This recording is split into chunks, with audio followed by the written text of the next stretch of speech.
Hello and welcome to the chain of new talks. I am your host, Alexandra Marhevich, and we are about to discuss Visegrad Group.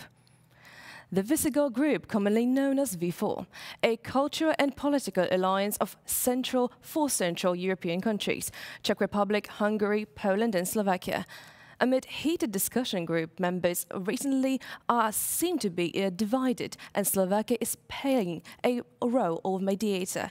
But what is the future and the direction of the Visegrad Group? This is one of the topics of our conversation with Martin Svarovsky, the head of Security Strategies Program at the European Values Center for Security Policy. Hello and welcome. Good morning. I would love to start off firstly of the fact that we recently witnessed a historical summit in October, but we could not help but notice the differences between the countries. While back in 2016, four members stated similar policies on migration and refugees especially, but now the situation seems to have shifted. What are the differences between the Visegrad Group members right now on that subject? Yeah, certainly there is a different political setting in a couple of countries, right? Including my country. So we are having a new government since then. But let me remind you that I think that in my understanding, the Visegrad Group will always be there because we are neighbors, right? And I always say that the Visegrad Group has, in my mind, three dimensions, let's say. This is the civic cooperation, the cooperation between citizens. This is represented by the hundreds and thousands of projects supported by the International Visegrad Fund. This is clearly a success story, I would say. Second is, let's say, cooperation between line ministries in specific areas stemming from the fact that we are neighbors, right? So there are common, let's say, transboundary projects in many fields. And then the last one is the foreign political dimension. In my understanding, and I'm coming from my a lot of year experience with this group, this is the less important part of the cooperation in terms of its substance.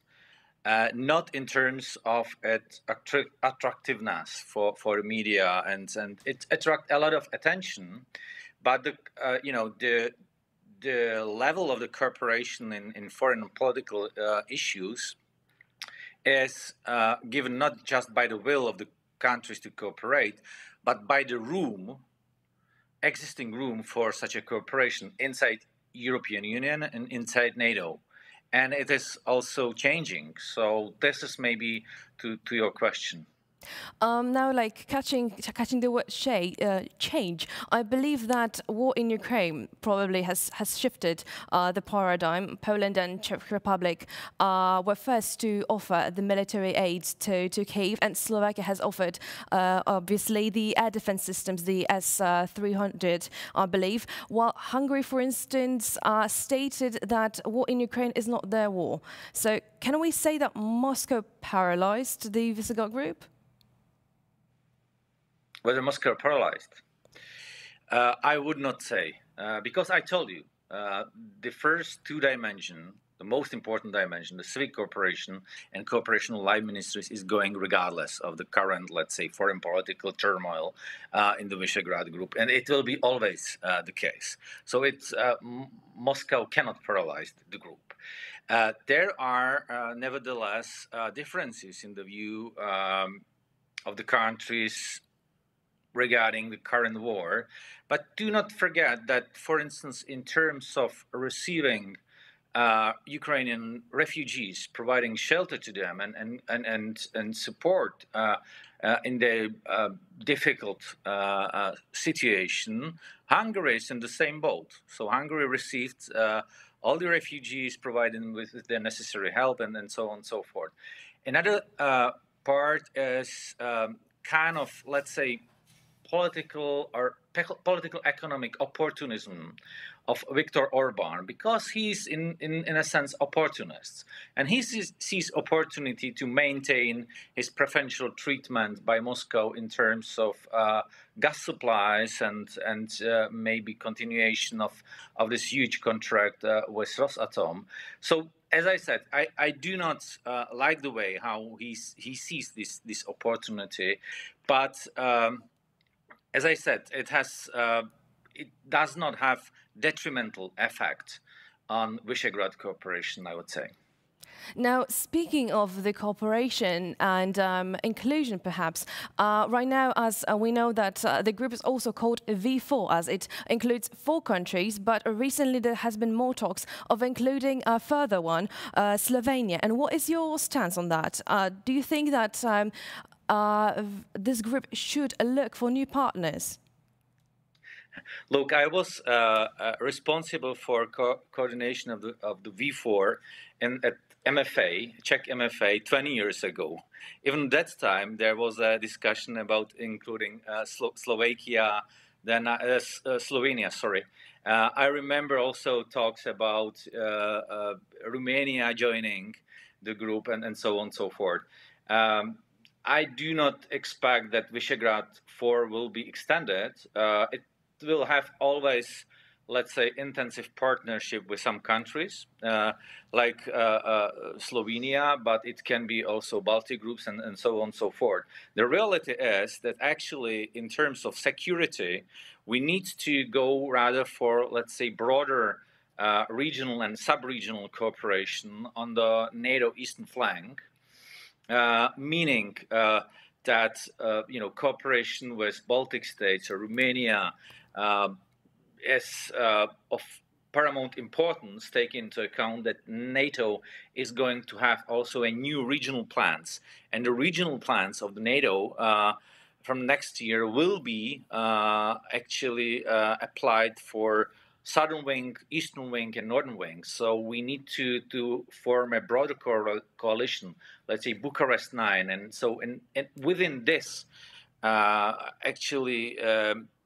within this angle of view, cooperation with any other countries that can contribute to our cooperation security or security field is welcomed. Why not Slovenia?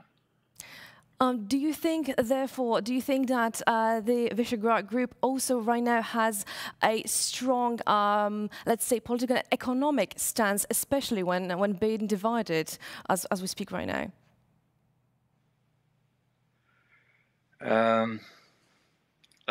Yeah, as I said, there always will be some transborder cooperation in terms of transport or other infrastructure. For Poland, I think a highway connection to the Black Sea via Slovakia, Hungary, Romania would be important. For instance, we need to have a more interconnectivity in terms of gas supplies, right? So right now, I think the pipeline connection between Poland and Slovakia has been built.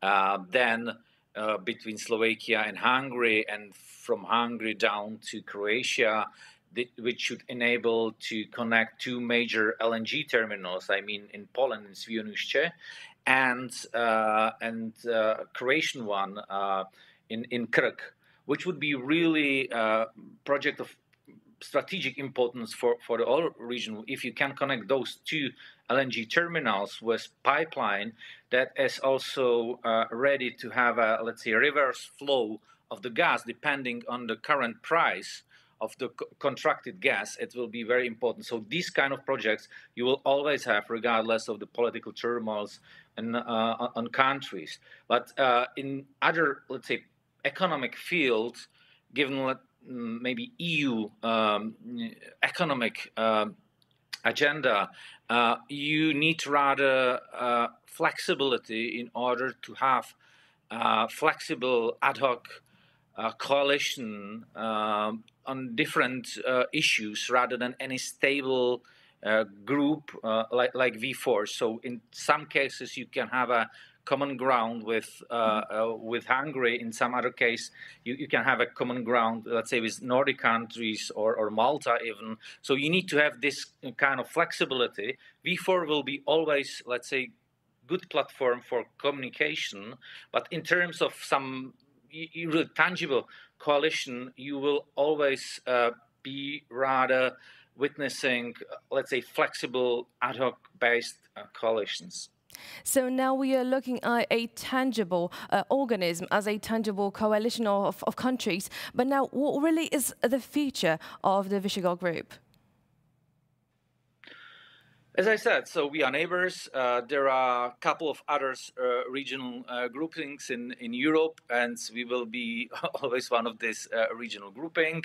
I expect this civic dimension cooperation flourishing in the future, because it has already proven that there are really many interlinking and ties between citizens and culture, research institutions, and so on and so forth.